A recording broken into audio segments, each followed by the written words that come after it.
के बहुचर्चित लव जिहाद केस में नेशनल शूटर तारा शाहदेब प्रकरण में रकीबुल हसन उर्फ रंजीत कोहली, मुश्ताक अहमद और कौसर रानी को रांची के सीबीआई कोर्ट द्वारा दोषियों को कोर्ट ने सजा करार दिया है।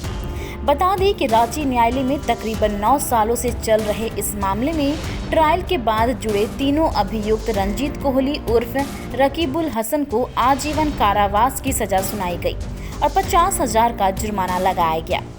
वहीं रंजीत कोहली आईपीसी की धारा 120B, 376, 323, 298, 506 और 496 में दोषी पाया गया है। वहीं उसकी मां कौसर रानी को आईपीसी की धारा 120B, 298, 506 और 323 में दोषी करार देते हुए 10 साल की सजा सुनाई गई। साथ ही साथ 50,000 का जुर्माना भी लगाया गया। इस केस में तीसरा नाम पूर्व सब रजिस्ट्रार मुश्ताक आलम है, जिसे कोर्ट ने आईपीसी की धारा 120B और 298 में दोषी पाया है। मुश्ताक अहमद को 15 साल सश्रम कारावास की सजा और 50,000 जुर्माना लगाया गया है।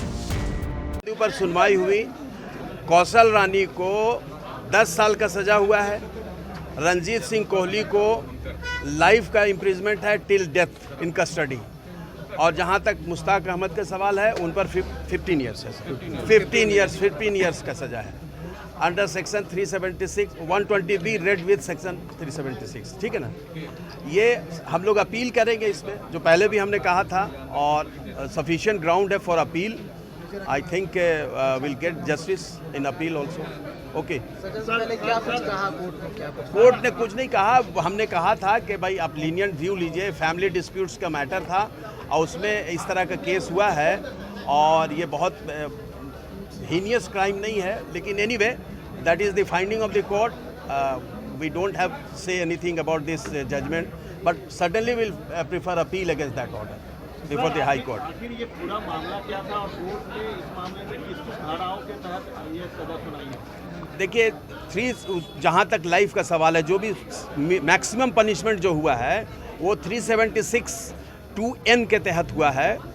तो उस सेक्शन के अंदर में मिनिमम पनिशमेंट 10 ईयर्स का है, तो 10 ईयर्स वो पनिशमेंट दिया गया है। लेडी जो है, चूँकि उनको ओल्ड लेडी हैं और एलिंग लेडी हैं, उनको और रह के बाद अदर लोगों को, तो मुश्ताक अहमद को 15 साल का सज़ा दिया गया है अंडर द सेम सेक्शन, और रंजीत सिंह कोहली को लाइफ दिया गया है और भी नेचुरल डेथ। हाँ, तो क्या केवल इसमें घरेलू हिंसा या फिर धर्म परिवर्तन और जबरन इस तरह की कोर्ट का ये एलिगेशंस हैं और इस पर जो है कन्विक्शन हुआ है। हम लोग देखेंगे, हम लोग अपील फाइल करेंगे। आप इतना तो डिटेल अभी तो जजमेंट आने दीजिए। अभी जजमेंट सडनली हम लोग हाई कोर्ट अपील करेंगे, हम लोग हाई कोर्ट में अपील। क्या कुछ कहा धर्म परिवर्तन को लेकर के या फिर जो बलात्कार वगैरह की जो बात नहीं, अभी जजमेंट की कॉपी हमें नहीं मिली है, इसलिए माइन्यूटली उस पर कोई भी टिप्पणी करना मुनासिब नहीं होगा। Let us see that judgment आने दीजिए, कॉपी मिल जाएगा, फिर हम लोग अपील फाइल करेंगे। कुछ नहीं अपील प्रेफर करेंगे बिफोर द हाई कोर्ट, और हम लोग की तैयारी चल रही है, and most likely we'll get that justice before the honorable high court. Half sentence का भी रंजीत सिंह को कुछ केसेस, कुछ सेक्शंस में तो ऑलरेडी हमने हाफ से ज़्यादा कर लिया है, तो वो सेट ऑफ हो गया उसके अंदर में। लेकिन मैक्सिमम पनिशमेंट जो 376 के अंदर में 2N के अंदर में जो हुआ है, उसी को हम लोग चैलेंज करेंगे, and I think will get justice before the high court. अब आपको बता दें कि क्या है पूरा मामला। दरअसल रंजीत कोहली उर्फ रकीबुल हसन, मुश्ताक अहमद और कौसर रानी पर साजिश के तहत तारा शाहदेब के साथ मारपीट करने, धर्म परिवर्तन कराने का आरोप था। आरोपों के मुताबिक 7 जुलाई 2014 को तारा शाहदेब और रकीबुल उर्फ रंजीत कोहली की शादी हिंदू रीति रिवाज के साथ हुई थी। आरोप था कि शादी के दूसरे ही दिन 8 जुलाई 2014 को रकीबुल और मुश्ताक अहमद ने तारा को इस्लाम धर्म के मुताबिक निकाह करने का दबाव डालने लगा और निकाह से पहले उस पर धर्म परिवर्तन का भी दबाव डाला। वहीं बता दें कि शादी के 4-5 दिन बाद तारा शाहदेब को जबरन प्रतिबंधित मांस खिलाया गया। साथ ही हिंदू धर्म के बारे में अनाप शनाप बोलने के लिए कहा गया। तारा शाहदेब ने बताया कि इन सभी का विरोध करने पर हमें कमरे में बंद कर मारपीट किया जाता था। आज न्यायालय के द्वारा जो फैसला आया है उस पर उन्होंने न्यायालय को धन्यवाद दिया है। साथ ही कहा कि इस तरह के फैसले के बाद हमारे जैसे शिकार लड़कियों को न्यायालय पर भरोसा जगेगा। हो गया है, मेरे केस को स्टार्ट हुए 9 साल से इस दिन का इंतज़ार करते आ रही थी। न्यायालय पे पूरा यकीन था और आज एक आम इंसान का विश्वास और भी ज़्यादा बढ़ जाएगा। जो सज़ा मिली और जिस हद तक सज़ा मिली है वो सबसे बड़ा एग्जाम्पल बने देश के लिए। बस मेरा इतना ही भगवान से प्रार्थना है।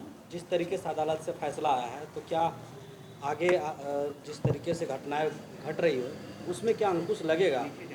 भैया शायद आप लोग को याद हो, जब मैं बाहर निकली थी तो मेरा यही लड़ाई था कि वो जो रकीबुल जैसे दरिंदे हैं उनका कहना है कि तुम जैसी लड़कियां कहाँ जाएंगी, ना तुम्हें समाज एक्सेप्ट करेगा ना परिवार करेगा और तुम पूरे दुनिया में मुंह छिपा के घूमोगी। तो लड़कियां कहीं ना कहीं इस डर से या तो आत्महत्या कर लेती है या ये लोग उनको जिस लेवल पे समझ सकते हो आप कि किस हर दिन न्यूज़ में आता है कि कोई मार के फेंक रहा है या टॉर्चर कर रहा है। तो लड़कियों को आज इस जजमेंट के बाद ये हिम्मत तो ज़रूर मिलेगी कि अगर हम बाहर निकलेंगे, न्याय के लिए लड़ाई लड़ेंगे तो ऐसे दरिंदों को सज़ा मिलेगी। और ये लोग जो रकीबुल जैसे लोग हैं, इनको जो मुझे याद है आज भी कि तुम जाओ कहाँ जाती हो, कौन तुमको न्याय देगा, और मतलब तुम भटकती रह जाओगी और मतलब समझो भैया कि तुम मुंह छिपाती घूमोगी। ये जो आज तक मेरे कान में हर दिन सुनाई देता था, भगवान के आशीर्वाद से न्यायालय पे जो मेरा विश्वास था उन्होंने ये बनाए रखा। सीबीआई ने बहुत सहयोग किया, आप सब मीडियाकर्मी समाज ने ये यकीन दिलाया है हर एक बेटी को कि अगर उसके साथ गलत हुआ है तो उसको न्याय ज़रूर मिलेगा। ये प्रताड़ना आपके साथ काफ़ी तरह की हुई, इस तरह की प्रताड़ना जो मैं सब कुछ मैंने पहले भी बता रखा है, किस तरीके से मेंटली टॉर्चर, फिजिकली टॉर्चर, कुत्ते से कटवाना, सिगरेट का धुआं मुंह पे फेंकना कि आप सांस भी लेना चाहते हो तो समझ लो आपको मेरा कहना मानना होगा अपने धर्म को। आज मैं, आप विश्वास करें या ना करें, मतलब कोर्ट से निकलते पहले मैं भगवान के दर्शन के लिए गई कि उनके आशीर्वाद से ही मैं ज़िंदा हूँ। हर दिन भैया मैं सुबह उठती हूँ तो भगवान को थैंक यू ज़रूर बोलती हूँ क्योंकि उनके आशीर्वाद से मैं ये सुबह देख पा रही हूँ। तो बस ये जो विश्वास है ना, उस हद तक मेरा चला गया था कि शायद मैं आत्महत्या कर लूँ, तो आज मैं ज़िंदा हूँ। तो उन सबका जो कारण है वो बस भगवान का आशीर्वाद है।